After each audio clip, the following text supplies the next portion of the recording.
Almost 2 days have passed since the new patch came out, and now we can really see how the meta is shifting. Some decks got completely deleted, while others remain pretty much at the same power level, but we also have some new tier 1 decks as well, so let's check them out. In this video, I'll give you 5 of the best decks in Hearthstone right now, so if you're serious about Hearthstone, drop a like and subscribe to the channel. And don't forget you can hire me for some Hearthstone coaching.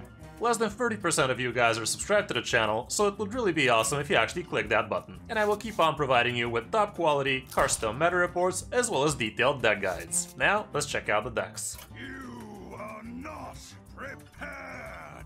To absolutely nobody's surprise, Pure Paladin took the top spot from Diamond to Legend. The deck was really good before the nerfs, but after it dodged these nerfs, and plenty of its other bad matchups got nerfed, now it really shines. Right now this particular version is the best performer, with a decent amount of games in it too, so it's definitely worth checking out. We still have the quality 1-drop trio, but here we also have room for Argent Protectors, as well as a couple of Funk Fins. Jitterbug also makes the cut, and that makes it a lot easier for your Curator to pull plenty of cards. There's also Leviathan in this one, which is also a mech, so it also gets pulled from the Curator. So in total, when you play Curator, you could be expecting an Undead, a Murloc, a Beast, and an Elemental. But also, this is also considered a Beast, so you might actually pull 2 of these instead of any of your Jitterbugs. And you can also be pulling a Leviathan. The game plan with this deck is you definitely want to be smorking down, and you don't really have as much late game as the other variant I already showed you with the dragon. But here you do still have the Countess at the end, which can definitely storm the win with ease, especially if you know what to be picking. The weapon is also in here, which can be insanely strong, and against control decks you actually might want to be stacking this to +15/+15 or more, so you can actually do some pretty huge damage with a single swing later. Matchup wise, here's what the stats show for now, and Frost DK and Unholy DK are definitely on the negative for you,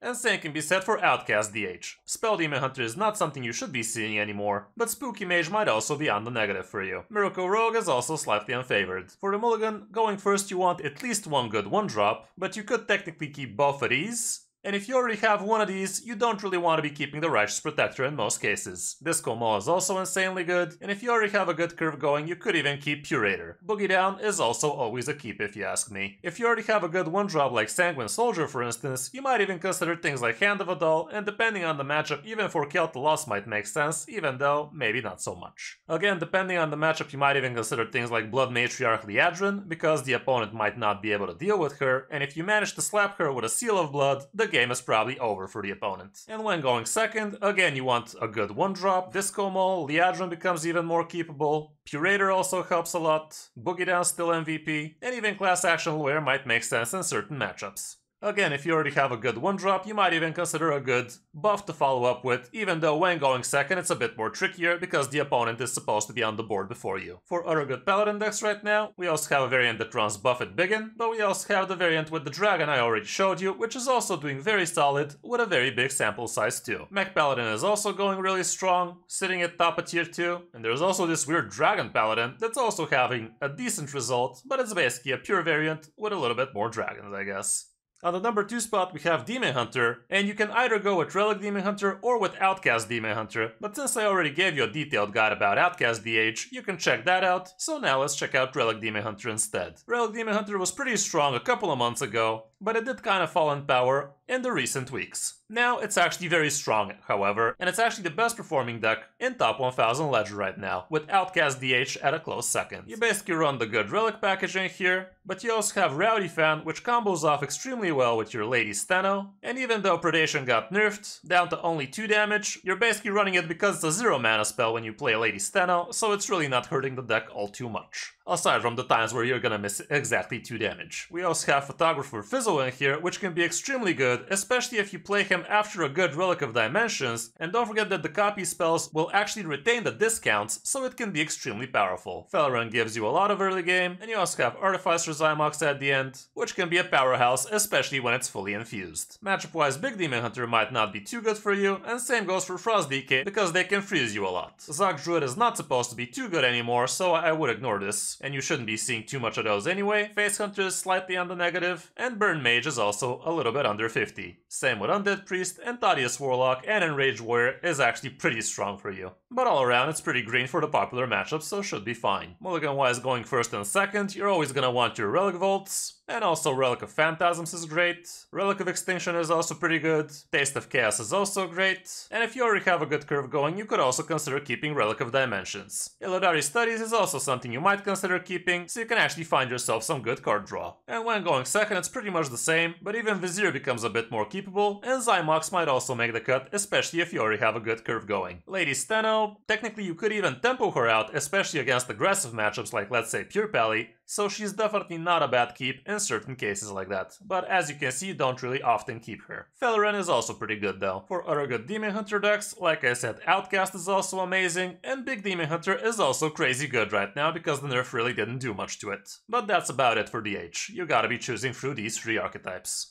On the number 3 spot, we have a somewhat new variant of Burn Mage, which wasn't doing too good before the nerfs, but now it's actually sitting close to 60%, so it's definitely worth checking out. This looks pretty close to the aggro Burn Mage from the last expansion, so if you enjoyed that deck, you might give this one a go as well. With this one, you have Arcane Artificer, so you can postpone the game a bit longer, because you do have plenty of good spells to gain a bunch of armor with. We obviously have the Arcane Bolt package, which if you combo off with Vexillus on turn 8 or later can be extremely effective, and literally 3 Arcane Bolts with this would be 18 damage from hand. We have Talnos for a little bit of spell power, but also it's a good card draw. Cosmic Keyboard also helps you to not fall behind on the board while you're doing spell things. Suspicious Alchemist and Prismatic Elemental are also nice, so you can discover extra things, but they're also healthy bodies on the board, so you can poke down some early threats. Solid Alibis can be extremely powerful. Arc Splitter obviously part of the Arcane Bolt package. Couple of locations as well. Frozen Touch is also insanely strong because you can cycle this over and over again with your small minions. Cold Case helps you get extra armor, but it also gives you skeletons you can do stuff with. Commander Sivara, so you can repeat all of those good spells. Volume Up, so you can actually draw a lot and also discover extra copies of your super powerful spells.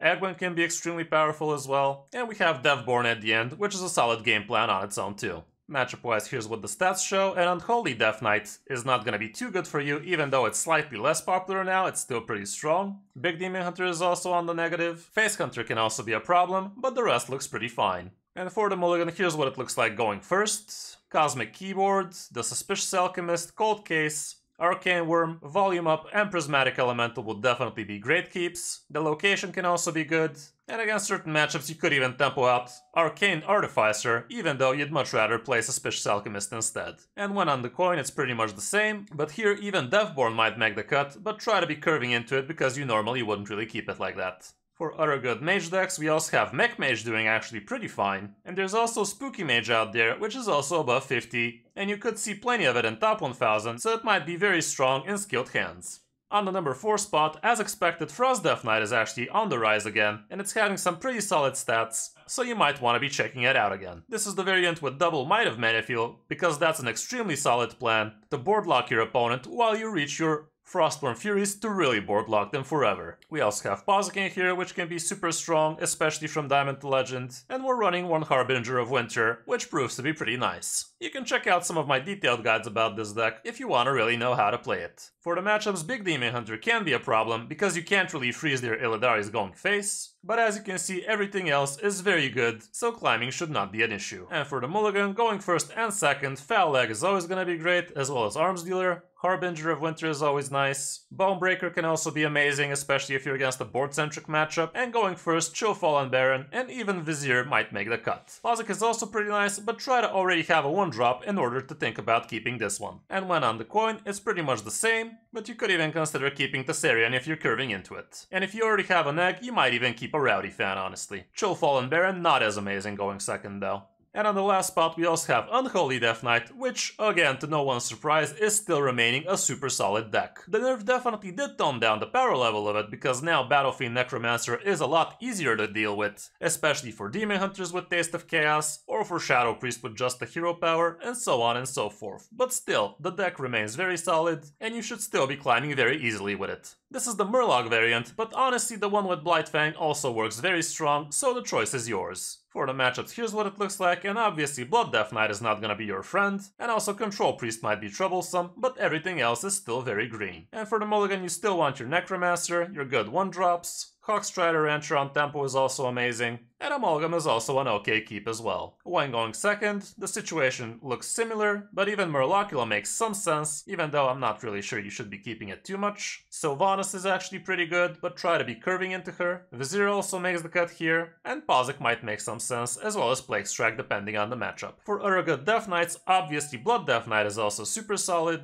and like I said, the other Unholy Death Knight also has some pretty good stats, so both of the variants are very good. For the classes we didn't mention, starting off with Druid, right now Big Druid is the best performer. Anubricon definitely took quite the hit, and it did reduce the power level of the deck quite a lot. And there's also a Drum Druid out there, which could be pretty consistent, but so far it doesn't seem like it. For Hunters, you get to choose between Face Hunter and Hybrid Hunter, and both are having similar results. With Priest we have Undead Shadow Priest, which honestly could have been included into this top 5 because as you can see it's 57.5 win percent for a very big sample size, so honestly it could have been included instead of any of the other 5 decks, so don't believe that it's not still a great deck, it definitely is. We also have Thief Priest with 52%, which is okay, and Control Priest is sitting at 55%, so both of them are pretty decent choices as well if you enjoy slower games. With Rogues, Miracle Rogue is still your best bet, and Dagger Rogues don't seem to be doing all that well, and same goes for Jackpot Rogue. For Shamans, you still get to play only Totem Shaman so far. With Warlocks, actually Fatigue Warlock is looking like it's finally looking somewhat promising. Even though the sample size is pretty small on this one, the result looks pretty good, and I did face a few and they did indeed feel a bit stronger than they used to. And this one is actually also running Symphony of Sins, so that's kinda interesting. Thaddeus Warlock has a very big sample size, but it's still under 50%, so not that amazing. And with Warriors, still Enrage Warrior would be your best bet, and the Rift Warriors are still under 50, so keep that in mind. That's gonna be it for this top 5, guys. Hope this helps you figure out what you want to be playing in the current meta. Would be amazing if you subscribe to the channel and like the video. Thanks for watching. I'm Kris05, and I'll see you in my next video or stream.